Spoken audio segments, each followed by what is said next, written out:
About 1977, I decided to have a look at the Quran. I never met a Muslim. I lived 100 kilometers from the nearest Muslim. See, what interested me was what non-Muslims said about Muhammad. There are books and books written about Muhammad that tell you, one thing we know for sure about this man, he had an outside source of information. One book I've got says the Quran was written by a committee,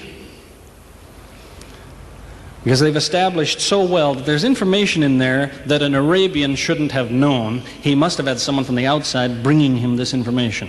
So they say, one thing we know for sure, he had an outside source of information. Now, he said this book was a revelation. So they say, you see, he was a liar. He got it from somewhere, he put it in a book, and he gave it to someone, telling him it was from God. He was a liar.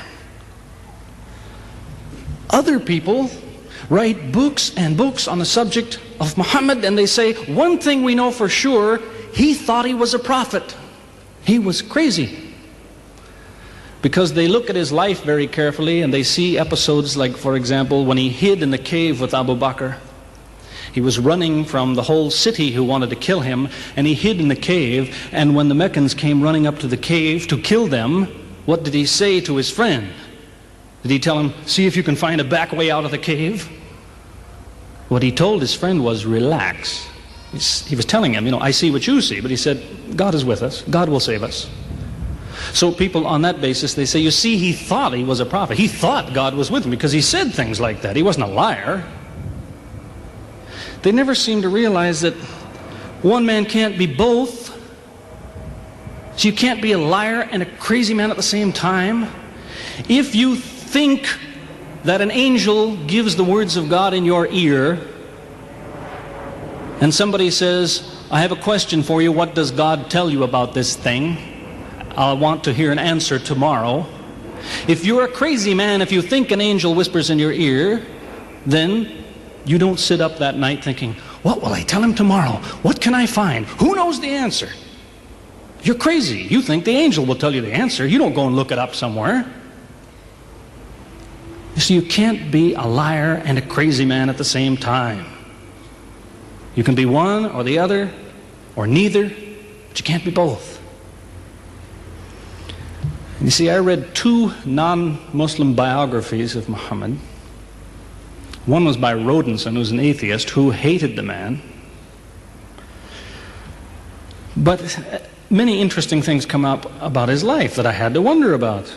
One story that's told is that when he was an older man, he had a son named Abraham.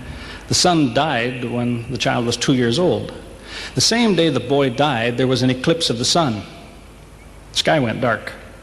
And the Muslims came running to their prophet and said, look, it's a miracle. Your child died and the sky went dark in sadness.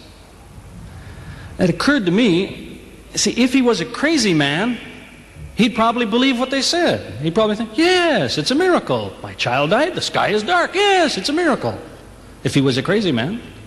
If he was a liar, he would have taken advantage of it. He would have said, yes, right, my child died, the sky is dark, you tell everyone, it proves I'm a prophet. It's a miracle. But what did he do? He became angry with the Muslims. He told them that was nonsense. He was angry with them. How dare you say that? He said the sun and the moon are signs of God, and they don't worry themselves about the birth of a man or the death of a son of Muhammad. Doesn't look very crazy. Doesn't look much like a liar. Now you have a third alternative, of course, which people tell you all the time. They say, no, he was not a liar. He was not a crazy man. He was deceived by the devil. Deceived by the devil. It's an interesting idea. But whatever you say, you better be ready to back it up. There's a lot of difficulties with that idea. For example, there is a verse in the Quran which tells the reader about a good habit to develop. It tells him, before you read this book, always say, A'udhu billahi minash shaitani rajim, which means, I take refuge in God from Satan the rejected. Is this Satan who wrote this? Who said, before you read my book, ask God to save you from me? Is that Satan who wrote that? As Jesus said, if Satan is divided against himself, then his kingdom will fall. He's fighting against his own interests.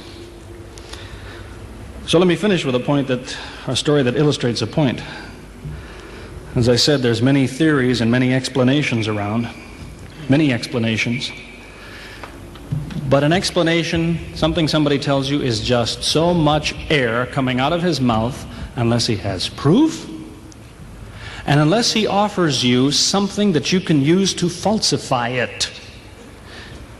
You see, there's many theories of how do the planets go around the sun and how do the stars burn and all the rest of it. Many theories. Most of them are just so much wind. Scientists pay no attention to them because they don't contain something that could be checked to prove it false. You see, Einstein was considered an intelligent man because when he offered his theory in 1905 and again in 1915, he didn't just offer a theory, he said, here's 3 ways to prove I'm wrong. Now it's worth listening to. He's told me, here's 3 different things you can do. If you can do this, I'm wrong. Here you are. Is there anything like that in Christianity? Has the Christian ever said, you want to prove I'm wrong? All you have to do is this. Has he ever done that?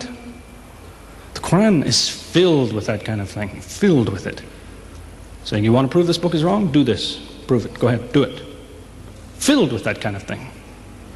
There's an example of it that made a big impression in its day, during the lifetime, 14 centuries ago, of the Prophet of Islam. You see, he had an uncle named Abu Lahab. That was his nickname, Abu Lahab. This man hated Muhammad. He hated anything the man said. He used to watch him going through the city, and if he saw him talking to someone, he waited till they split up. He'd go after the man he spoke to and take him and say, what did Muhammad tell you? Whatever it is, it's a lie. Did he tell you day? It's night. Did he say black? It's white. Exact opposite. Whatever he heard the Muslims say, he said the opposite. That was the way his mind worked. There's a little chapter of the Quran called Lahab, and it says about this man that he'll never change. It condemns him to hell, Jahannam. You see, if the man had ever become a Muslim, the Muslims would believe, well, now he's not condemned anymore.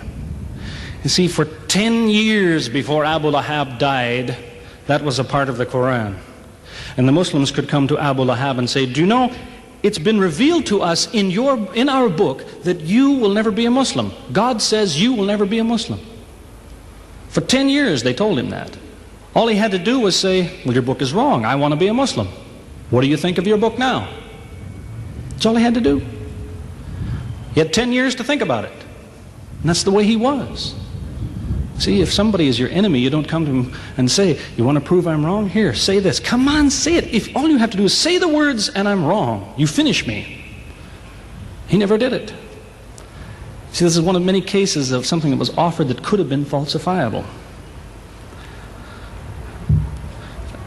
So it was.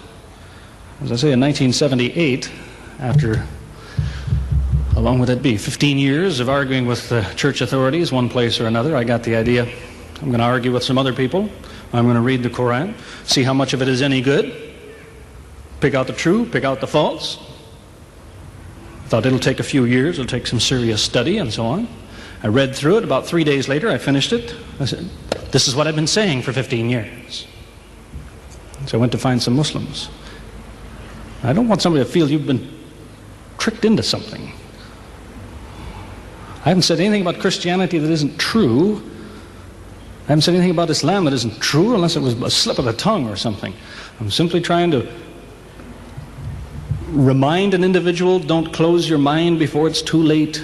Don't make up your mind before you have all the facts. Most people who used to be Christians and become Muslims will tell you, I am a better Christian than I used to be. Now I follow Christ. I didn't before. That's what I would tell you. The Bible says Jesus told his disciples, when you greet one another, let your greeting be, peace be with you. He set the example. Peace be with you. Who says that today? Christians?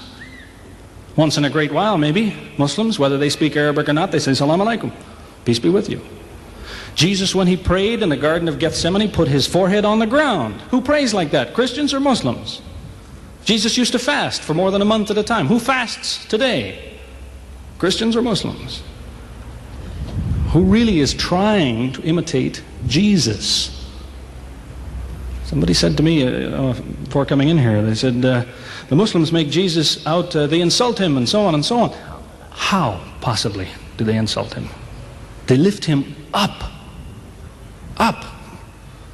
They can't tolerate anything bad said about him. They would just as quickly tell you that, you know, they say Muhammad Rasulullah means Muhammad is the messenger of God. They will just as quickly say Isa, Jesus, Isa, Rasulullah, no problem. Just as quickly tell you that, because it's true.